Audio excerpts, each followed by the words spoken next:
The dial. Okay, there's another one.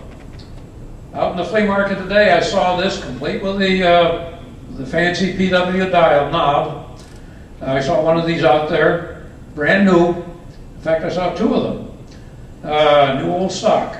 I saw a chassis out there that will work just well. I saw capacitors out there, and capacitor Bob from Illinois had all kinds of other components to work with. There's a lot of stuff out in that flea market today, and we've got a ham fest on Saturday morning. You might find more if you're interested in this type of thing. There's other dial mechanisms you can use. Millen made them, National made others. Eddystone, of course, and if you really want to get really fancy, you'll take the dial out of a BC221 frequency meter and something that's a junker set. Don't destroy a good one, please. And use that. It's a absolutely delightful capacitor to work with and absolutely reproducible. But again, go back to get as close to home as you can. The PW dial works well. One hint on selecting parts, don't make the chassis too small.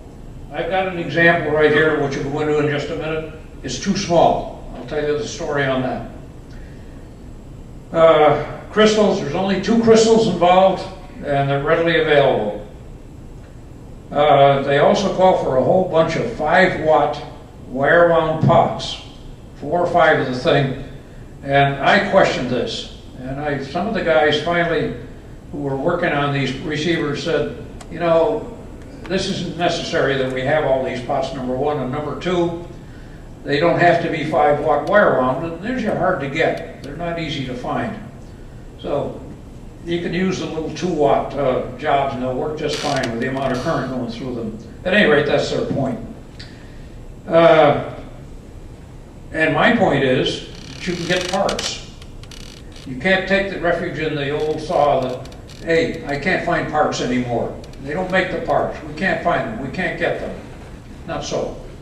I can't build anything anymore. It's much too complicated. Not so. You build it one stage at a time and keep working back. One of the very interesting points about this particular project, and again, this follows through with any project you decide to do, is that there's follow-up information available. This guy had a whole series of articles, and not only that, there was a lot of information that he dispensed on letters to various people who wrote him. He wrote hundreds of letters.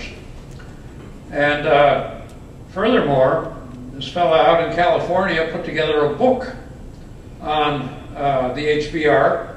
You can buy this book today for, I think it's $10 plus postage. It's not very much. It's full of a wealth of information. This follow-up information is very important because there's corrections. All projects in QST or wherever it is have corrections. There's always something wrong. So the idea is to get it as soon as you can. And following on information, the most remarkable tool that's come along in recent years is the internet. And you can get a website devoted to this particular receiver, the HBR receiver, and you will find dozens of pictures of various designs of this particular one.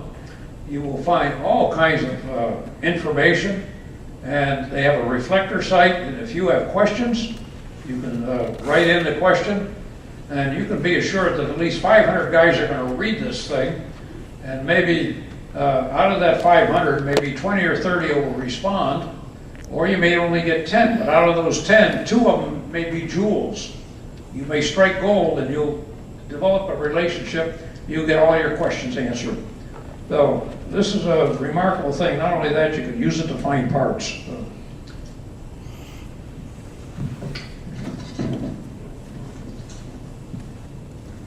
Okay, let's go further on Breck Smith HBR 14. Picture 4, we'll go fast through these.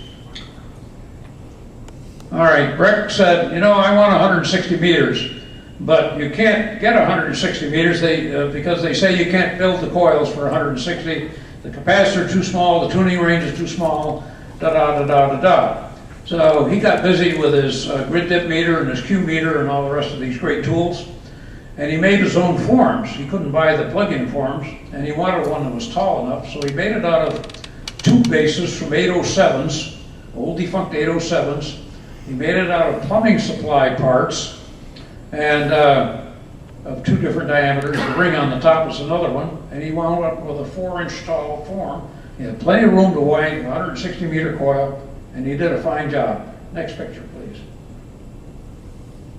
All right, this shows 160 meter coils mounted in his breadboard lash up. He built this thing as he went along. He kept testing and working with it.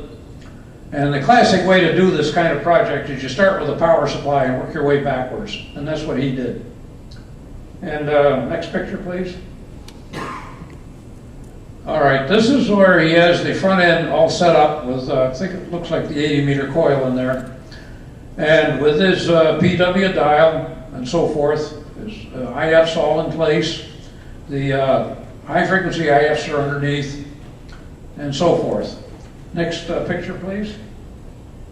Another shot of the front end.